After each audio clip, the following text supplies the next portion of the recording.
С 11-го года все терпела, снесут. 10 лет отказывают. Тут крыса упала.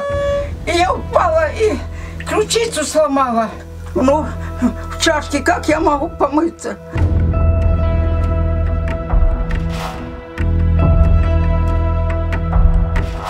В прошлом году, в июне месяце, дом признан аварийным, поставлен в очередь на жилье как аварийное жилье. Единственное жилье является аварийным. Дадут мне одну комнату или две. Я была как? Однокомнатную. Вот видите, что? А я была в адвокатуре. По Казахстану закон. Можно было, я Ахмету говорила, можно сменить власть, но законы в Казахстане не меняются.